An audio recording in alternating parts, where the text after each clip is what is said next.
The sun was setting over the city, painting the sky in shades of orange and purple. Detective Amara Johnson rolled her shoulders, trying to ease the tension after a long day at the FBI field office.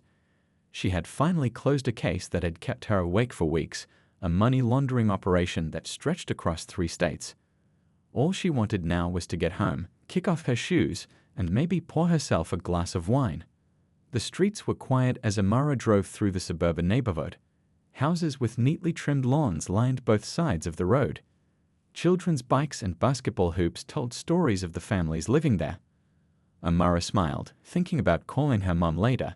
She had missed their weekly Sunday dinner because of the case, and her mother wouldn't let her hear the end of it.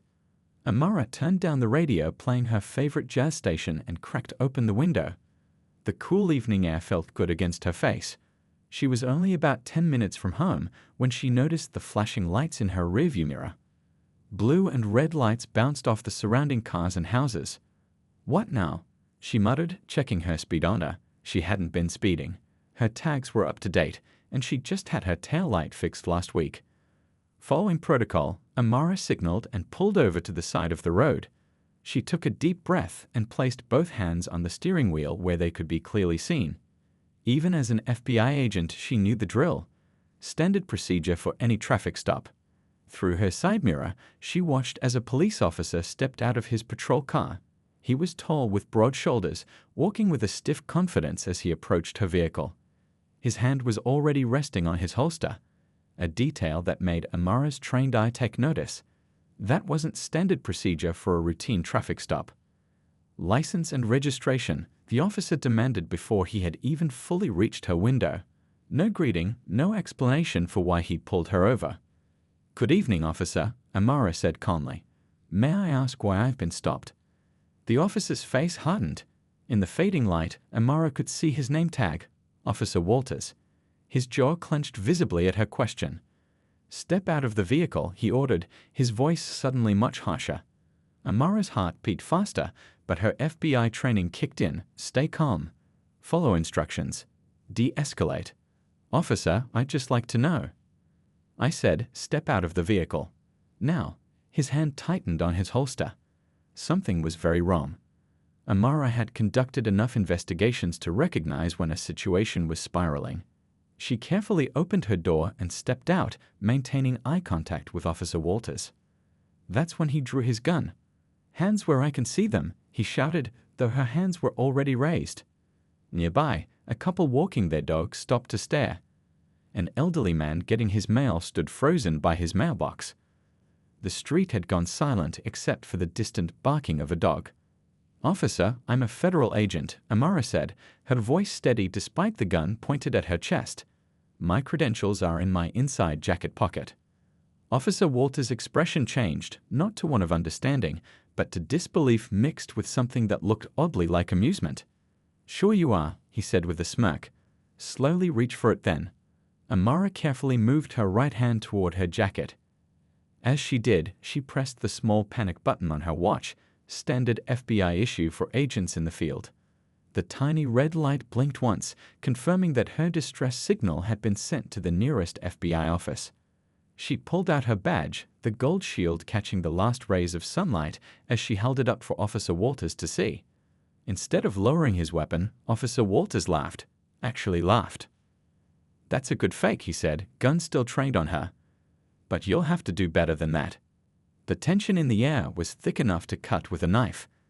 Amara stood perfectly still, badge in hand, gun pointed at her chest, aware that the next few moments would determine how this confrontation would end. In the distance, she heard the faint sound of sirens growing louder. Little did Officer Walters know that his world was about to turn upside down. Officer Walters kept his gun pointed at Amara, his finger hovering dangerously close to the trigger. The evening had grown darker, and the patrol car's flashing lights cast eerie blue and red shadows across his face, making his expression look even more menacing. "Put that fake badge away and turn around," he ordered, gesturing with his gun. "Hands behind your back." Amara's mind raced. In her 15 years with the FBI, she'd faced down drug lords and mob bosses, but something about this situation felt different, more unpredictable. The way Officer Walters' eyes darted around, the slight tremor in his hand holding the gun, These were signs of someone who might make a bad decision. "Officer Walters," she said, speaking his name deliberately to establish a connection. "I understand you're doing your job, but there's been a misunderstanding. My badge is real. I work at the downtown field office. You can call them to confirm." His face flushed red. "How do you know my name?"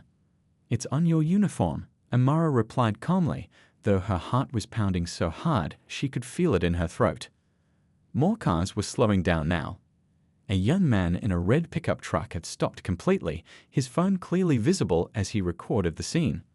Officer Walters noticed too, and Amara saw a flicker of uncertainty cross his face. "I'm going to reach for my phone very slowly," Amara said.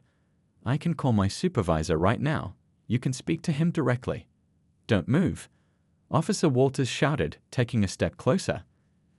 "I didn't give you permission to reach for anything." The elderly man who had been getting his mail now moved closer. "Is everything all right, officer?" he called out, his voice wavering but determined.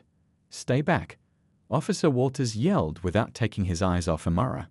"This is police business." Amara could see sweat beading on the officer's forehead despite the cool evening air. Something wasn't adding up. This wasn't just about a traffic stop gone wrong. There was fear in his eyes, the kind of fear that makes people do desperate things. "Officer," she tried again, keeping her voice steady. "Whatever you think is happening here, it's not. I'm just trying to get home after work. Please, let's talk about this reasonably." He took another step forward, now close enough that Amara could smell the coffee on his breath. "You think I don't know what you people do? You think your fancy badge scares me?" A chill ran down Amara's spine. The words "you people" hung in the air between them, loaded with meaning.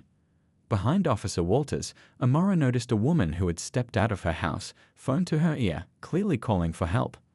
The sirens Amara had heard earlier were getting louder. Help was coming, but would it arrive in time?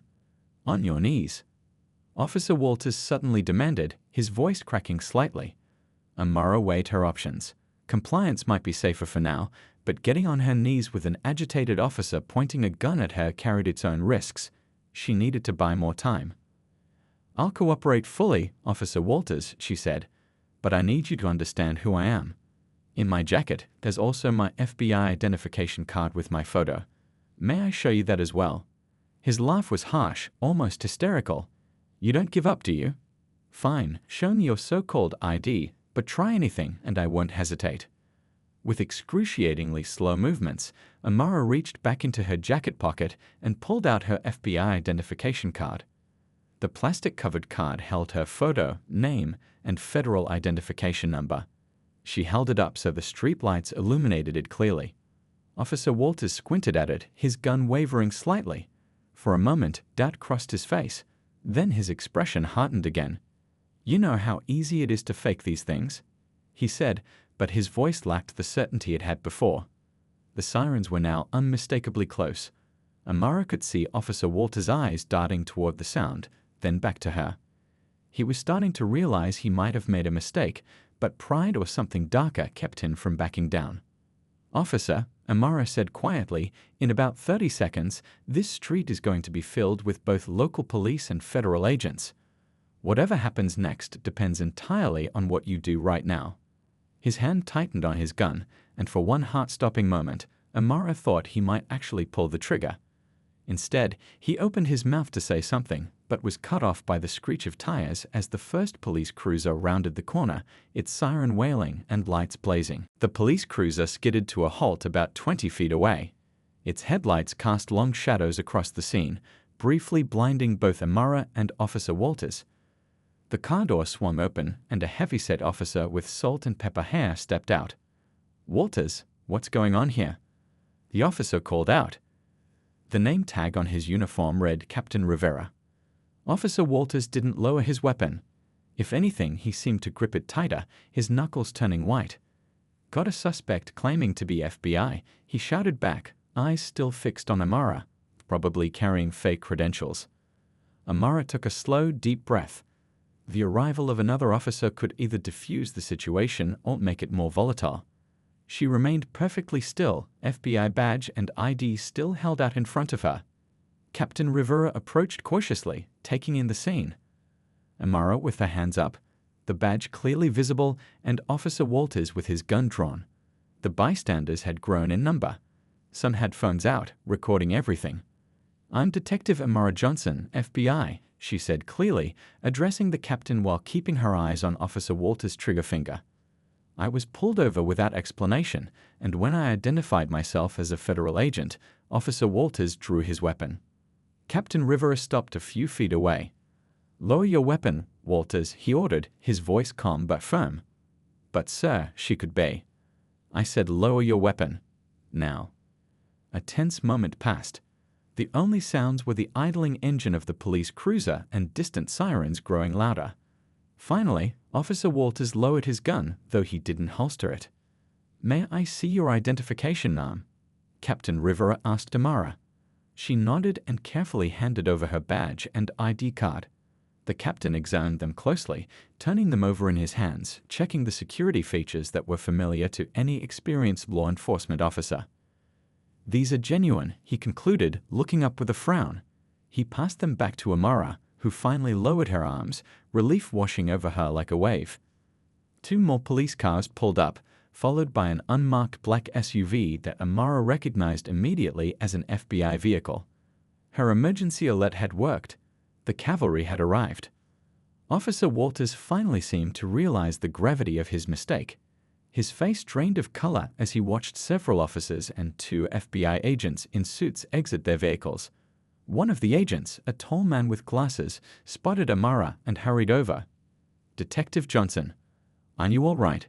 he called out. It was Agent Torres, her colleague from the White-Collar Crimes Division. "I'm fine," she replied, though the adrenaline crash was starting to make her hands shake slightly.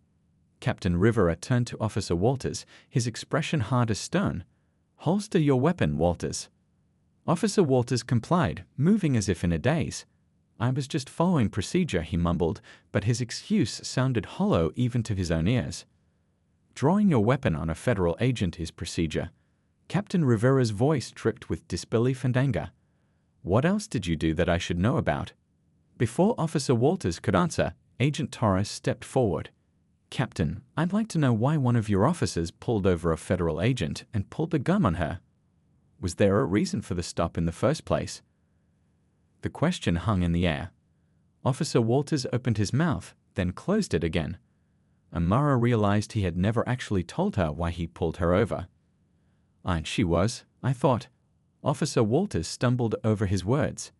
"He never said," Amara stated flatly. "Not once during the entire encounter did he tell me why I was being stopped." Captain Rivera's face darkened.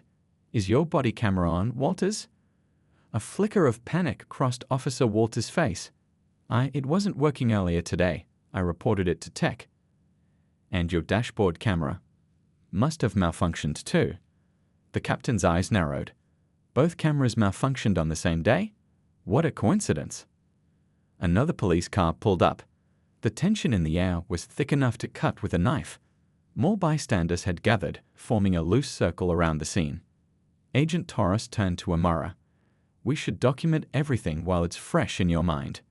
She nodded, but her eyes remained fixed on Officer Walters. The man who had pointed a gun at her chest less than 5 minutes ago was now looking at the ground, avoiding everyone's gaze. Captain Rivera stepped closer to Officer Walters, his voice low but clear in the evening air. "Give me your badge and gun, Walters." "What?" "But sir." "Now, you're suspended pending investigation." Officer Walters looked up in shock. "You can't do that. You're taking her word over mine." "A fellow officer." Captain Rivera leaned in, his voice dropping even lower. 2 minutes ago, you had your weapon drawn on a federal agent. Consider yourself lucky that's all I'm doing right now." Officer Walters stood frozen as Captain Rivera held out his hand for the badge and gun. The street had fallen silent, with even the bystanders hardly daring to breathe. The only sounds were the soft hum of idling engines and the static crackle of police radios.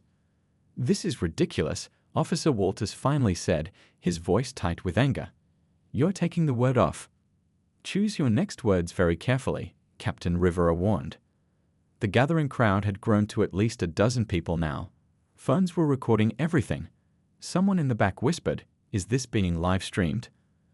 Another voice answered, "Yeah, already got 300 viewers." Officer Walters heard them too. His eyes darted around nervously, taking in the sea of glowing phone screens pointed in his direction. His face flushed red, then seemed to drain of all color as the reality of his situation sank in. Slowly, he unclipped his badge and placed it in the captain's outstretched palm. Then, with visible reluctance, he removed his service weapon and handed it over as well. Agent Torres had moved to stand beside Amara, a subtle but clear show of support. "Detective Johnson is one of our best agents," he said to Captain Rivera. "She just closed a major money laundering case today. We'll need a full report on this incident." Amara appreciated the support but found herself distracted by a young woman standing at the edge of the crowd. The woman was maybe in her 20s, clutching her purse tightly against her chest, watching the scene with an expression Amara recognized immediately.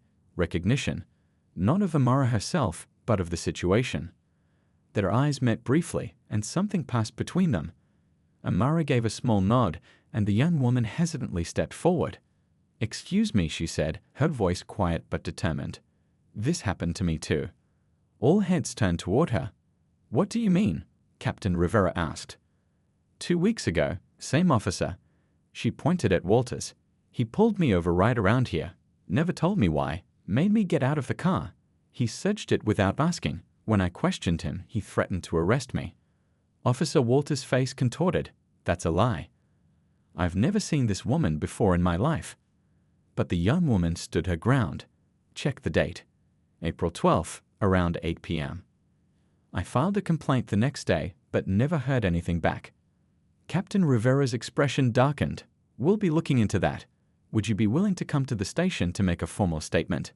She nodded firmly. As if her courage had opened a floodgate, an older man stepped forward from the crowd. "He did something similar to my son last month. Pulled him over, no reason given. When my boy showed his college ID, this officer accused him of having a fake." More murmurs rippled through the crowd. Officer Walters started backing away, but 2 uniformed officers moved to stand behind him, blocking his retreat. Agent Torres was on his phone, speaking quietly but urgently. He ended the call and turned to Captain Rivera. "Our office is sending over our Civil Rights Division. This is becoming a pattern and practice investigation now." Amara watched as Officer Walters' face shifted from defiance to fear. The confidence he displayed when pointing a gun at her chest had evaporated completely. Captain Rivera turned to one of his officers. "Rodriguez, take Walters to the station. He's to wait in interview room 2 until I get there." Officer Rodriguez nodded and took Walters by the arm. "This way." For a moment, it looked like Walters might resist, but one glance at the crowd with their phones still recording made him think better of it. He allowed himself to be led to a waiting patrol car. As the door closed behind him, a small cheer erupted from the bystanders. Captain Rivera quickly moved to address the crowd. "Folks, we appreciate your concern, but we need to clear this area now. If anyone has information relevant to this officer's conduct, please contact our Internal Affairs Division." The crowd began to disperse slowly, many still talking excitedly among themselves. Amara felt a wave of exhaustion wash over her. The adrenaline that had kept her sharp during the confrontation was draining away, leaving her shaky and tired. Agent Torres noticed immediately. "Let's get you somewhere to sit down," he said, guiding her toward the FBI vehicle. "The chief wants a full statement, but that can wait until you've had a moment to collect yourself."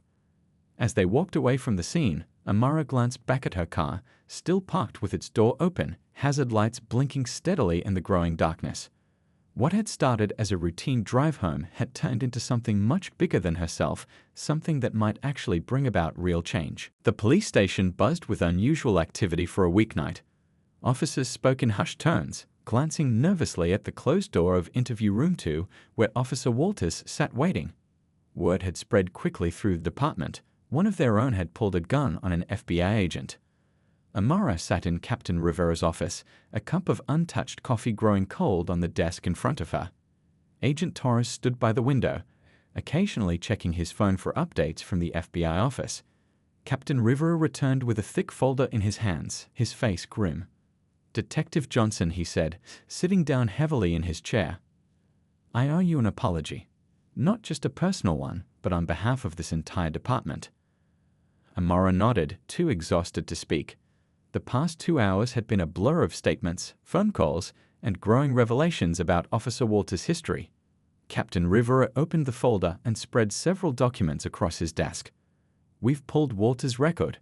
There have been 6 formal complaints filed against him in the past year alone. 3 of them involved minority drivers who reported aggressive behavior during traffic stops. He shook his head in disgust. Somehow, they were all classified as unfounded by the previous captain. Convenient, Agent Torres remarked dryly. The system protected him, Amara said quietly. Until today. A knock at the door interrupted them. Lieutenant Patel entered, looking troubled. Sir, we've retrieved footage from the convenience store across from where Detective Johnson was pulled over. Their security camera caught most of the incident. Captain Rivera straightened up. Show us. They gathered around Lieutenant Patel's tablet. The footage was grainy but clear enough to show Officer Walters approaching Amara's car with his hand already on his holster. There was no audio, but the body language told the story. The immediate aggression, Amara's calm compliance, the moment he drew his weapon without provocation. This is damning, Captain Rivera said, his jaw tight. And this is before we even look at the statements from the other victims. While they were watching the footage, a woman in a sharp suit entered the office. Chief Prosecutor Wong, she introduced herself, extending her hand to Amara. I came as soon as I heard. This is a serious matter. Captain Rivera quickly brought her up to speed. The prosecutor watched the footage twice, making notes on her phone. When she finished, she looked up with determination in her eyes. We're filing charges tonight, she announced. Assault with a deadly weapon, official misconduct, civil rights violations, and potentially more as the investigation continues. Amara felt a strange mix of emotions, relief that justice was moving swiftly, sadness that it had come to this, and anger that it had taken her badge to make the system work when others had tried and failed. What about the previous complaints? She asked. The ones that were dismissed. Chief Prosecutor Wong nodded. We'll be reopening all of them, and there will be a separate investigation into why they were dismissed in the first place. Commotion outside the office drew their attention. Through the glass walls, they could see Officer Walters being led from interview room 2 in handcuffs, his face a mask of disbelief. Several officers stood watching, their expressions a mix of shock, disappointment, and in some cases, grim satisfaction. He maintained his innocence, Lieutenant Patel explained. Claimed he feared for his safety and was following protocol. When we showed him the convenience store footage, he demanded a lawyer. Captain Rivera stood up. I need to address the department. This is going to be a turning point for us, painful but necessary. As he left, Chief Prosecutor Wong turned to Amara. Detective Johnson, I know this has been traumatic, but your experience may help us fix a broken system. Would you be willing to be part of that process? Amara thought about the young woman who had stepped forward at the scene and the others who had suffered similar treatment without the protection of a badge. She thought about how easily this could have ended differently. Yes, she said firmly. I'll do whatever it takes. Agent Torres put a hand on her shoulder. The Bureau will back you all the way. This is bigger than one bad officer. This is about accountability. Outside the office, they could see reporters gathering in the station lobby. News traveled fast in the digital age, and by morning, this story would be everywhere. Officer Walters was being processed for booking, the tables completely turned from just hours ago when he had been the one with the power. Swift justice indeed, but Amara knew this was just the beginning of a much longer fight. By morning, the story had exploded. Amara woke up to dozens of missed calls and text messages. Her phone buzzed constantly with notifications from news apps, all covering what had happened the night before. Someone had uploaded a video of the confrontation to social media, and it already had over 2 million views. She scrolled through the headlines as she sipped her coffee. FBI agent held at gunpoint by local officer. Cop arrested after threatening federal agent. Pattern of misconduct revealed after traffic stop gone wrong. It was surreal seeing her own experience turned into news. Her boss called early. Take as much time as you need, he told her. But just so you know, the director wants to meet with you when you're ready. This isn't going away anytime soon. Amara wasn't surprised. This was no longer just about one traffic stop or one officer. It had touched a nerve, becoming a symbol of something many people had experienced but few had been able to prove. Around noon, Agent Torres picked her up to head back to the police station. The street outside was lined with news vans, reporters clutching microphones as they delivered updates to cameras. Amara kept her head down as they pushed through the crowd. Inside, Captain Rivera welcomed them to a large conference room where a team had been assembled. Laptops, folders, and coffee cups covered the long table. Lieutenant Patel was pinning photos and documents to a board that stretched across one wall. "We've been working through the night," Captain Rivera explained, the dark circles under his eyes confirming his words. "Once we started digging, we couldn't stop." Lieutenant Patel turned from the board. "In the last 12 hours, we've received 28 new complaints about Officer Walters. 28. People who saw the news and finally felt they could come forward." Amara took a seat, overwhelmed by the scale of what was unfolding. Half Pavins emerged. A woman in civilian clothes stepped forward, introducing herself as Dr. Chen from the Police Accountability Task Force. "Very clear ones," she said, handing Amara a folder. Officer Walters predominantly targeted minorities, especially in upscale neighborhoods or driving nice cars. He routinely turned off his cameras before these stops. His reports cite suspicious behavior, but never specify what that means. Amara flipped through the pages, seeing her own experience reflected again and again in other people's stories. How did this go unchecked for so long? Captain Rivera rubbed his forehead, looking pained. "That's the harder question. We're finding evidence that complaints were buried, witnesses discouraged, and paperwork misplaced. The previous captain had a history with Walters. They served together before Walters joined our department." "A network," Agent Torres noted grimly. "Exactly," Dr. Chen agreed. "Not a conspiracy necessarily, but a culture of protection." The door opened and Chief Prosecutor Wong entered, followed by two assistants carrying boxes of files. "We've got updates," she announced. "Judge Funning signed off on warrants for Walters' personal devices and home. And we're expanding the investigation to include everyone who handled the dismissed complaints." The energy in the room shifted. This wasn't just about holding one officer accountable anymore. It was about examining an entire system. A young officer knocked and entered hesitantly. "Sir, Officer Walters' lawyer is on TV making statements." Captain Rivera grabbed a remote and turned on the wall-mounted screen. A silver-haired man in an expensive suit was speaking to reporters on the courthouse steps. "My client is a decorated officer with a spotless record," the lawyer was saying. "He'd followed protocol during a traffic stop in a high-crime area. The fact that the driver happened to be a federal agent doesn't change procedure. This witch hunt is politically motivated and—" Captain Rivera muted the TV, shaking his head. "High-crime area, that's one of the safest neighborhoods in the city. And spotless record only because complaints were buried." "They're already trying to control the narrative," Dr. Chen observed. Amara closed the folder of complaints, a determination settling over her. "So we counter with facts. Every complaint, every pattern, every buried report, we bring it all to light." Agent Torres nodded. "The FBI's Civil Rights Division is officially involved now. Director authorized a full task force this morning." For the first time since the incident, Amara felt something beyond exhaustion and anger. She felt hope. The system that had protected Officer Walters for years was finally being cracked open, examined, and held accountable. Chief Prosecutor Wong checked her watch. "The preliminary hearing is set for tomorrow morning. This is moving fast, and that's good.